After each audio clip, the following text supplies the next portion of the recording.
Hello and a very warm welcome. Thanks for tuning in to your favorite news destination. You're watching In Your Interest with me, Kabir Naqvi. And before we take a deep dive into our dedicated segment on the show, we've got some breaking developments for all the viewers out there. This really is In Your Interest. That's the Pakistan cricketing team that has now reached the Dubai Stadium to play their match against the UAE. Earlier in the day, big question marks on whether the Pakistan team will withdraw from the tournament altogether.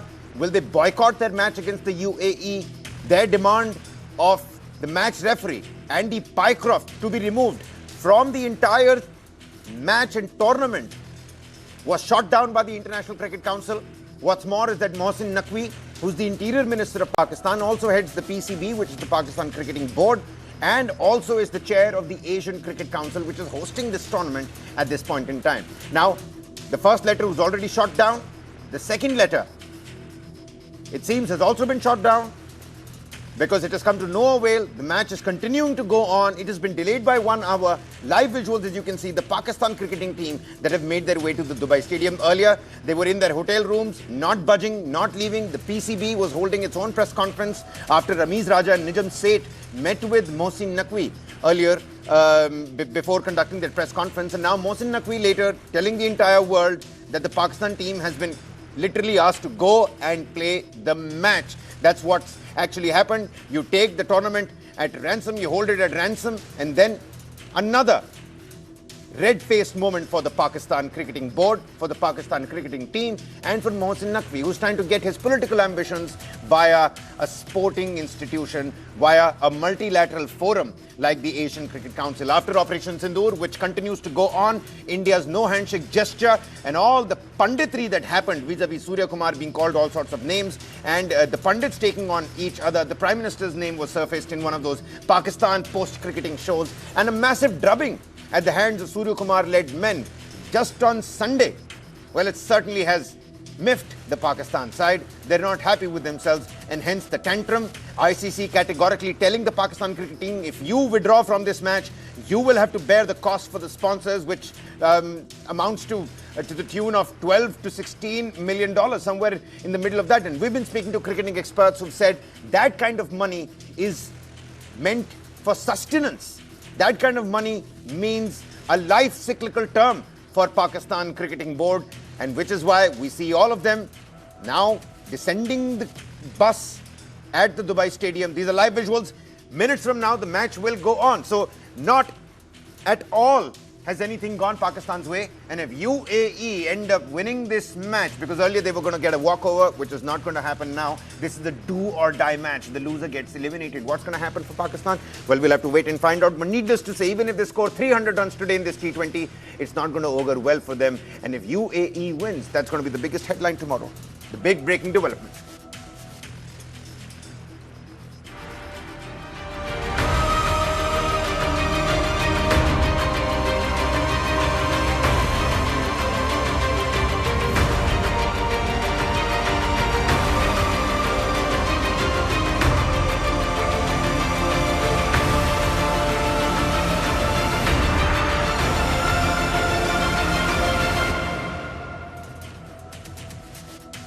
Well, our focus is going to be Bengaluru, but our larger question is for all the metros. Is India's urban model failing us? Will businesses continue to flee these urban spaces? What happens to the citizens who've lived there? In reality, what happens to the catastrophe on the roads for them? And finally, is there still hope? So, on the segment tonight, Bengaluru, the Silicon Valley of India, is in the hot seat. A top CEO has ripped into the city's mess, calling out nightmare traffic, death trap potholes, and civic apathy that's making business impossible. Let's start with the spark that ignited this firestorm. BlackBuck co-founder and CEO Rajesh Yabaji took to social media, slamming Bengaluru's crumbling infrastructure. He's relocating his company's Bengaluru office from the outer ring road, citing death trap roads and endless commutes that are killing productivity for his firm. In his own words, it's very hard to continue here. And this isn't just venting. It's a symptom of a deeper malaise. Potholes turning into safety hazards, traffic turning into commutes, and commutes into nightmares, and a perceived civic apathy that's exposing the city's underbelly, even to the foreigners. Listen in. Bangalore traffic is getting miserable day by day, and I think the potholes is just a very sad story which is not ending. So I live in Richmond town, Shantinagar, and the roads have been bad for over a month now. There's absolutely no improvement in the roads. Even after 1 month, you will see that the lane is still blocked. This is the worst road in the Bangalore for last 7-8 years. Okay, nobody has addressed the traffic in Panathur Road. Different government has come. Congress government has not done anything here. We have been reporting this for last 5 years. And now we have planned to move our office itself. Really 2.5 hours लगता है travel करने में. मैं हेब्बाल से आती हूँ. Like इतना slow move उधर से आने में जितना टाइम नहीं लगता, इवनिंग में अगर ऑटो बुक करना चाहो तो 1.5 hour लगता है एक ऑटो को इधर आने में. मतलब you can't even book any autos. कोई राइड ही नहीं एक्सेप्ट करता. 200 रुपीज एक्स्ट्रा देने पे भी nobody is accepting the rides. Bangalore, worst situation, worst conditions. Why do you say that, sir? There are so many that even if you take a majestic car also, you will feel the potholes. You cannot miss them. Every 15 centimeter there is one pothole. It is like that. That's what the people have to say. Even if you buy a majestic car, you will end up feeling the pothole because there are so many. And the numbers don't lie either. According to recent reports, Bengaluru is Asia's most congested city and the third slowest globally for traffic flow. A mere 10 kilometers takes 30 minutes on average, crawling at just 17.6 kilometers per hour. Vehicle explosion is fueling this, of course. From 1.02 crore registered vehicles in 2021 to 1.2 crore in 2025, the roads are continuing to get choked. And the economic toll, you may ask? It's staggering. Bengaluru loses 19,725 crore rupees every year in time and resources, with 7.07 lakh hours of productivity vanishing into thin air annually. That's thousands of crores down the drain, all because you couldn't get to your office in time and because of the traffic mess. Now, Yabaji's move has caught national attention. Andhra Pradesh IT Minister Nara Lokesh is ready with a Vizag offer promising smoother roads and better infrastructure. Now, all eyes on Karnataka Chief Minister Siddaramaiah. What's his next move to stem this exodus?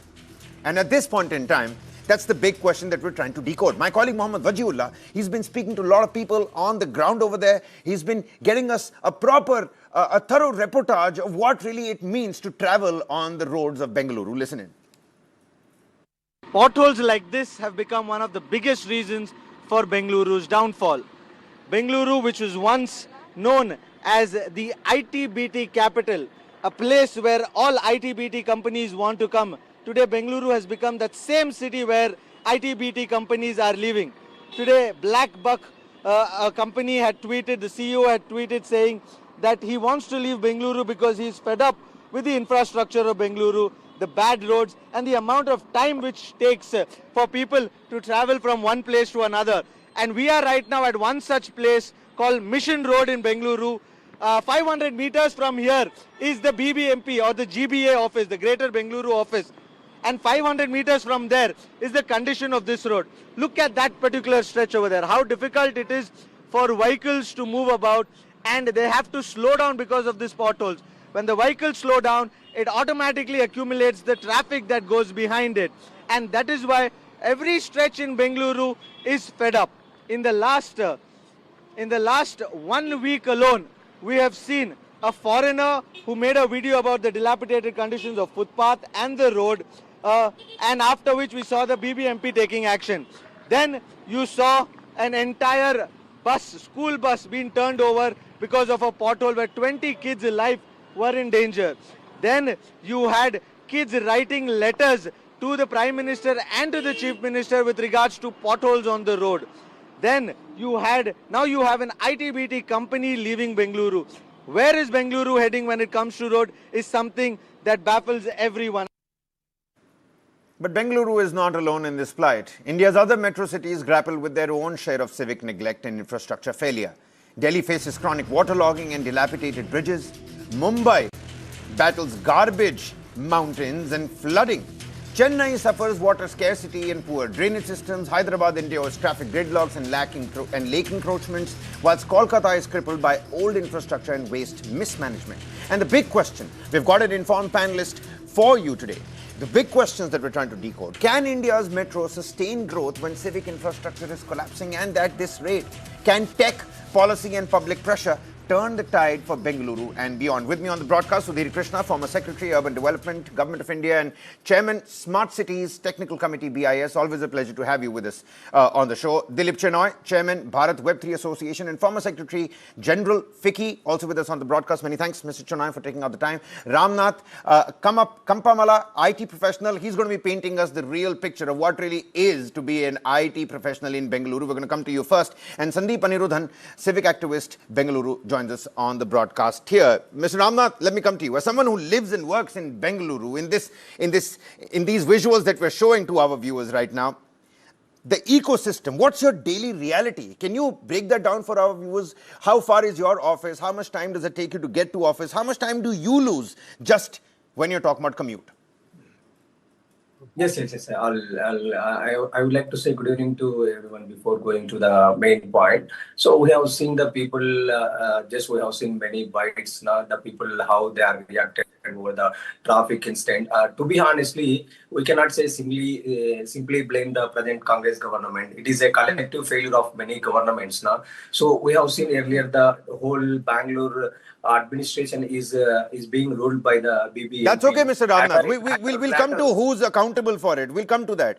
Help the viewers understand what is your ordeal every day when you get from your house to your office. Yes, definitely, it is a big challenging for every commuter, not only IT employee. Every commuter is facing many challenges to reach the working place from come back to the house. It is a big challenging. So it takes daily more than we need to travel around 10 to 15 kilometers. It will take more than 1.5 hours. It took place every day. It is a challenging for us. There is no lack of public transport. It can be leads to many expensive and cost. It cannot be cost effective. So many challenges we are facing day-to-day transactions or day-to-day lifestyle in Bangalore city. So recently we have seen problems in Bangalore to be continued prominently placed in the media. Why? Because it is a continuous failure of many people, many governments, not only in Congress, not only in BJP. It is a collective failure of the administration. I can say simply.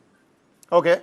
Mrs. Chenoy, when CEOs like Rajesh Yabaji publicly threaten to move out, it's not just civic anger. It's actually a larger message that's being sent to all the investors. Do you see Bengaluru losing its talent? There's going to be a talent exodus, losing its competitive edge to its neighbors. Let's say Hyderabad, Pune, even Vizag. Nara Lokesh has thrown the red carpet out. He says, we've got better roads here. There's more breathing space. Why don't you come to Vizag instead?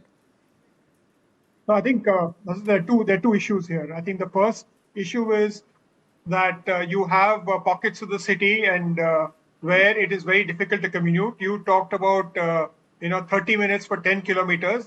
Sometimes when I go for my meetings in Bangalore, it is like 30 minutes for 3 kilometers, right? If you get caught there. Similarly, in many other metros, I was very recently traveling from, let's say, Nariman Point to Navi Bombay in the evening. It took me 2.5 hours, right? So there is a challenge with connectivity, with congestion. The rains time actually creates full of these potholes there. So there is something in which governments could do, but even the citizens, right? Whether you take Bangalore first or Pune, citizens have got together to try and address it. There is only one set of people who could maybe relocate their office or go somewhere, etc. Right? Not everybody could, because you have global capability centers, you have manufacturing facilities, and they have to find solutions. Some of the solutions lie in rezoning, allowing residential places very close to offices, and having, we could actually review all of that. But will it lead to a mass exodus? Not everybody could leave. Those people who could leave would leave. I know the founders. Is there a pun in that statement, Mr. Chenoy? Because people can't leave. There's so much traffic, they just can't leave. You can check in any time, but there's no time to leave. Hotel California, I mean, those lyrics are coming to my mind right now.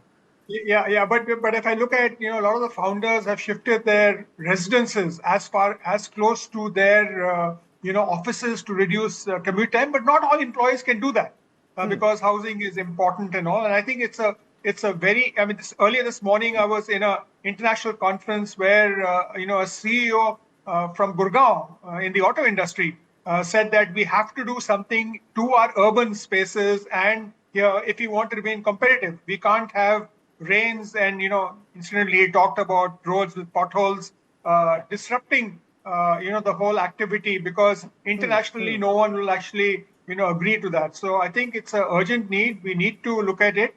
And CEOs could give signals, but I think industry and government should work together to address the problem going forward. Absolutely, and I think, just like Mr. Ramnath was pointing out, this is not about targeting either the BJP government or Basavaraj Bommai or Siddaramaiah. There needs to be a real thought-out process that we need to talk about. Mr. Sudhir Krishna is also with us on the broadcast. Sir, Bengaluru alone reportedly loses about 19,000 plus crore rupees annually to congestion. When we talk about policy reformation, when we talk about policy creation, why do our cities never factor in the economic cost of bad infrastructure? Is it because it's an extra burden? Kaun dhyan de economic infrastructure ke bare mein? Or, why cities never factor in the economic cost of all of these congestions? Where do we stand right now? Where do you see this leading us to? Because next monsoon, Mr. Krishna, you're again going to be on the show. We're again going to be talking about how Bengaluru has drowned. But today, let's talk about potholes and let's really talk about the future, educate the viewers as to what's in store for them as well. Many of them watching this show right now might be looking or aspiring for a job in Bengaluru. But after this and the death traps, well, maybe they might change their mind. What's your take? Well, I think I've lived in Bangalore, and today I'm also in Bangalore, though I normally live in Gurgaon. And I think it's a nice city, and it's a beautiful city, and the challenge is also there. What you say, what you are showing is definitely a big challenge. I should tell you that Bangalore has very nice plans in their metropolitan region development plan is there, and there are ring roads planned, but they are not being implemented promptly. See, when the problem is in outer ring road, what we are seeing, the outer ring road was designed 25 years ago as the outer limit of Bangalore. But Bangalore has outgrown that. Now outer ring road doesn't look like any outer ring road. It is very much part of ring road. There is an inner ring road, which is, you can't make out where is the inner ring road, because city is expanding so much. So now there are intermediate peripheral ring road, satellite town ring road, they're all designed, but partially developed. So I think we have to expand the city. The city should go beyond the outer ring road soon. It is going, but in an incremental manner. They should take a quantum leap to develop the satellite town ring road and connect with radial roads with proper mobility solutions. So definitely all those towns on the periphery of Bangalore, like Devanhalli or like Anekal or like Hosakote, they are beautiful towns.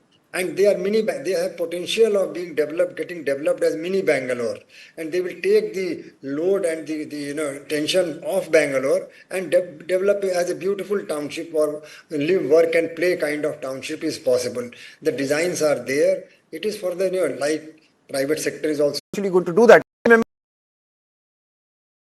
Maybe Gurugram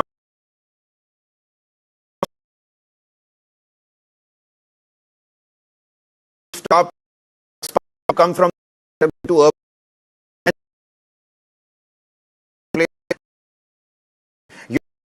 Outer ring road is pretty much the inner ring road. It's like looking at Connaught Place from a vertical view. That's what Bengaluru is. And if it continues to expand, what do we do then? Because clearly I don't see very... From that to completely change over. And so I think the metropolitan region and Commissioner of Bank this plan is there. Only as I said here, has to and partnership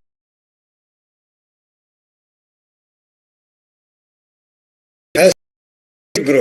We cannot expect reports, I think you saw it as well, that BBMP, that pothole-ridden road is from a... So now DK Shiv Kumar has come out, he's dissolved BBMP. Now things. When was the last time BBMP and saying pothole back in the Basavaraj Bommai led dispensation that there is a November. So getting stops till November, people can push, and happens because of these traps. I'm pothole pujas this time around. In MP, somebody's cutting a cake for a pothole. In Bengaluru, we've seen time and again potholes being garlanded. Please don't take our lives, sir. Please, Mr. Dear Pothole, don't take our lives. And on that note, for Sandeep, Anirudhan, who's also with us on the broadcast, he is I'd like to first correct the figures. We had 70% green blue cover in 1970. Figures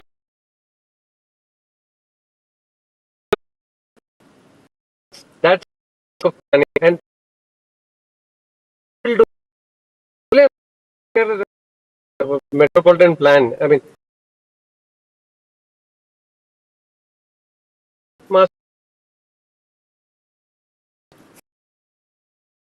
2015, which was a botched-up plan, number one. We don't have the authority as per the constitution. Now you're asking who has to do it. The constitution clearly says who has to do it. It says it's the Metropolitan Planning Committee, which has to be the planning authority for a metropolitan area. And there's also a mention of district. Well, we have a former Metropolitan Commissioner with us on the panelists. I did not know about this feather in your illustrious cap, Mr. Krishna. Help the viewers again understand what Anirudhan here is saying. Mr. Krishna, were you a member of BMRDA? Yes. I was commissioner of the BMRDA. BMRDA, right? Okay. So the problem in Bangalore is the BMRDA plans are never implemented. Okay. In any case, this has turned out to be a great tribunal. I'm glad this is happening in your interest. I don't want to put Dr. Krishna on on a spot here, but if there's one question that Anirudhan has said, pushed out, is that Dr. Krishna, there are no plans. Clearly, the man who's taking this fight and spearheading this fight has no clue about this particular plan. What really is not happening here? Very quickly, sir. Well, I think the officers who are in charge, like the GBA authorities, the metropolitan authorities, they must take, a vision, and they must have the dedication and drive to do it, because people are prepared to invest in Bangalore. It is a city worth investing. It has got everything. Now you see, the only thing is required is leadership. I think it will work out. Public-private partnership is a way out, and it will work out all right. Okay. But potholes, there is no excuse. I don't give any excuse for the potholes. It has to be maintained by the municipal corporation. 100% they are at fault in not maintaining it. They have to do it. There is no excuse on that. Dr. Krishna, D.K. Shivkumar says that when he had taken charge as Deputy Chief Minister, he said if even God descended on earth, he wouldn't be able to fill up all the potholes within a year's time. And now he's the same person who says, give me time till November, I'll fix potholes. So clearly that's not going to happen. Mr. Chinoy, let me come to you next. Mr. Chinoy, this is not a Bengaluru alone problem, is it? Take a look at all the other major metropolitans. And India's urban model seems to be broken. How do we fix it? Is there a problem, or is this a non-issue, Mr. Chinoy? No, like I said earlier, I think, I gave you examples of Mumbai, Gurgaon, Bangalore itself. Even if I look at Hyderabad and Chennai, which are, there is a challenge, and it's happening because of multiple reasons, right? Because we're expanding so fast before the infrastructure can catch up. Some of the old infrastructure was built with the, anticipation of certain population. Population of the cities have doubled, so obviously the infrastructure will actually not be able to do that. So we need to actually find innovative solutions. You look at, can we, we forget during COVID, right, when everybody was at home bound, etc., transport was a breeze. Can we take some learnings from that? Can we stagger office hours? Can we stagger off days? Can we encourage more work from home? Can we co-locate? So there is one thing that the people could do and industry could do to take the pressure off the roads. The second thing is, like you mentioned, others said, potholes have to be filled, roads have to be developed. That has to be done. And what we could do, we could prioritize it. These are the priority areas that we want to do first, second, third, fourth. And then look at it in a different manner. Not necessarily industrial linkages. Maybe where there are accidents happening, where there are more injuries happening or deaths happening. Prioritize that and put a plan together and execute it. And I think we got capable people in government and all. If they put their mind to it, we can execute and actually. So we have it all. We have it all. We're just not implementing it or executing it. There seems to be a leadership vacuum on that front. We're completely run out of time here. But my final question to the IT professional with us on the broadcast, Mr. Ramnath, Is there any message that you would particularly like to give to the government over there? When you put out something on social media, do you feel that the Karnataka government listens to the IT professionals who happen to be the backbone of this tech hub?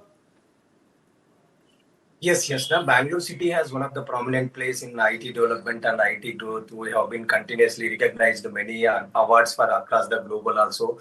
So in this time, for the last 2 to 3 years, we have been facing many challenges for IT employees to reach the destination and to reach the office. So from employee point of view, from commuters point of view, I would like to make 2, 3 more points to the governments or whoever the ruling. Very quickly.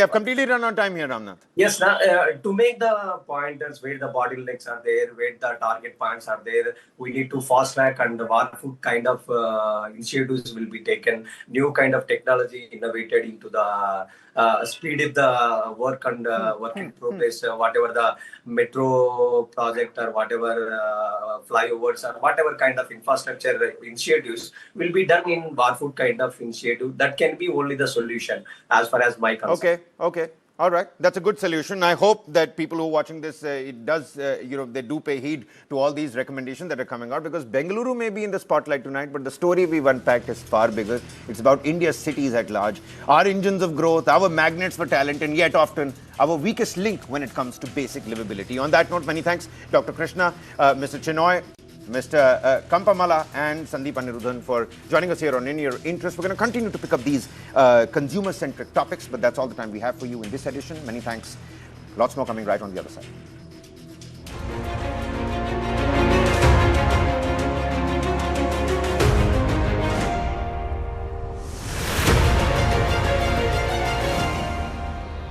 मैं कहना चाह रहा था कि prominence नहीं है, prominence मतलब prominence Windows, इसमें है हाईएस्ट वेदर रेजिस्टेंस और घर को रखे सेफ।